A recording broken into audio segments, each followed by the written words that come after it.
PPT 보시면요. 모두 때려 부숴야 합니다. 처부수자, 또 처단하라. 이런 이제 3월 1일에 서천호 의원이 3.1절 기념 탄핵 반대 집회에서 한 얘기고, 또 김용현 전 국방부 장관이 한 얘기입니다. 어떻게 생각하십니까? 옳지 않다고 생각합니다. 네. 이게 우리가 헌정 질서를 유지하는 데 도움이 되는 이야기입니까? 그렇지 않다고 생각합니다. 네, 그 헌정 질서를 유린하고 파괴하는 행위죠. 네. 이렇게 선동하고 선전해서 얻는 이득이 대한민국의 분열일 것이라고 생각합니다. 그 분열은 결국 우리 민주주의를 파괴하는 것이라고 생각하고요. 그런 것에 대해서 단호한 입장을 가주실 것을 요청을 드리겠습니다.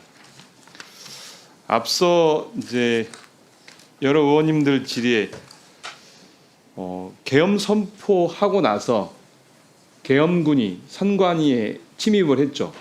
예. 그리고 어떤 행위를 한 것으로 알고 있습니까? 언론 보도로 통한 거는 저 화면에도 나와 있지만 뭐 서버 촬영하고 한 것으로 알고 있습니다. 네, 그것이 정당한 행위입니까? 그럼 아까 말씀드렸듯이 그 정당하지 않다고 생각합니다. 예, 헌법에 계엄되어도 계엄법에 의하면, 헌법과 계엄법에 의하면 그러한 행위를 허용하고 있습니까? 아니, 허용하고 있지 않습니다. 허용하고 있지 않죠. 그럼 그것에 대해서 단호해야 된다고 생각합니다.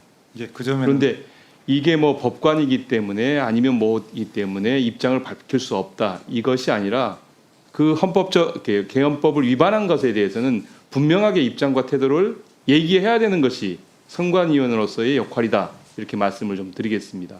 그래서 분명한 태도를 가져주시고요. 법령을 위반했고 그 위반한 행위로 지금 재판을 받고 있습니다. 다시는 이렇게 우리 선관위가 침탈당해서는 되진 않습니다. 네. 우리 사무총장님께 질문을 좀 드리겠습니다. 그 선거 데이터 관련해서, 그러니까 선거는 이제 서버가 외부망과 내부망으로 구성돼 있죠. 네. 그리고 국정원이 점검한 것은 내부망입니까, 외부망입니까? 둘 다입니다. 둘 다? 예, 서버, 중앙 서버와 네. 저희 직원들이 사용하고 있는 개인 PC 네. 다 점검했습니다. 그러면 앞서 그 이성권 의원께서 질의하신 내용 중에 그 8건의 해킹과 관련되어진 것은 외부망입니까, 내부망입니까? 저희가 업무망뿐만 아니라 실제적으로 라자루스가 그 침범했다고 하는 북한 해킹 예. 부분은 아예 인터넷망에 있는 PC였습니다. 아예 다른 망으로 구성되어 개인적인 그 메일이 해킹 당한 거고, 예. 나머지 부분은 저희한테 이것이 북한의 공격인지 아닌지도 정확하게 안 왔고, 실질적으로 검토를 했을 때 북한의 그 개입 흔적은 없는 것으로 밝혀졌습니다. 네. 그리고 그 내부망에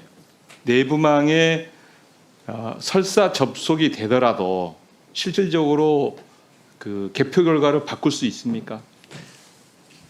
전체적으로 저희 보안 체계를 무력화한 상태에서는 가능합니다. 실험으로, 모의 실험으로 그건 아니, 가능합니다. 실물 투표지가 따로 있는데 그게 가능해요? 아니, 서버에 있는 데이터 값은 변경할 수 있다는 취지입니다. 예. 그런데 지금 말씀드린 대로 우리는 실물 투표지이기 때문에 예. 사전 투표에 가시면 그냥 전자 투표를 하는 게 아니라 그 투표지가 출력이 됩니다. 그 네. 투표지를 가지고 투표를 하는 것이기 때문에 본 투표의 투표지와 동일합니다. 네. 네. 그 투표지를 감시하고 있는 분이 한 59만 명 정도가 참여해서 네, 전체적으로 실제로 그렇습니다. 감시를 하고 있는 예, 거죠. 연인원이 네. 그렇습니다. 네.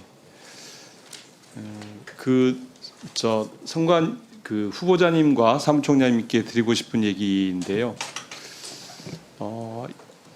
그 채용 비리 관련해서 어떻든 간에 선관위의 문제가 매우 심각하다고 생각합니다.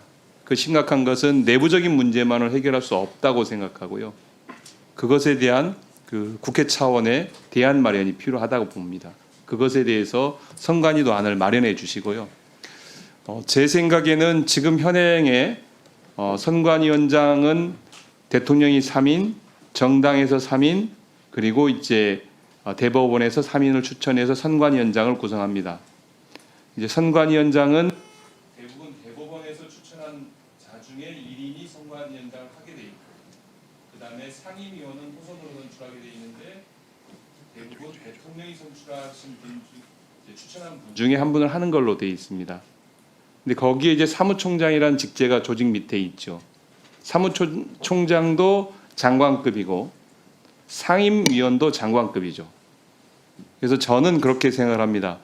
결국 사무총장이 모든 것을 관리하고 있는 것이 대부분 그간 30여 년 동안 내부자 중심으로 되었기 때문에 이런 비리가 있었다 이렇게 판단합니다. 그래서 이제 대법원처럼 대법원의 법원행정처장이 대법관이죠. 네. 그죠? 대법관 중에 호선을 하죠. 네. 예, 그런 것처럼 선관위 사무총장도 선관위원 중에 호선을 하는 제도로 두고 지금 사실상 아무런 역할을 하고 있지 않는 상임위원 제도를 없앨 필요가 있다. 이래서 조직을 통합해서 실질적으로 선관위원들이 조직을 관리할 수 있는 체계로 하는 것은 어떻는가 하는 것이 제 의견입니다. 네. 윤건영 의원께서 말씀하셨듯이 보통 이제 사무차장이 사무총장으로 올라가는 관례가 있어서 선관위를 뭐 3년이든 5년이든 일단 떠난 이후에 임용이 가능하도록 그런 제한 조건을 두어서 실질적으로 외부 인사가 자, 마무리해 선관위를 주시죠. 관리하게끔 하는 것에 대해서 검토해 주시기 바랍니다. 네. 예, 이상 질의 마치겠습니다.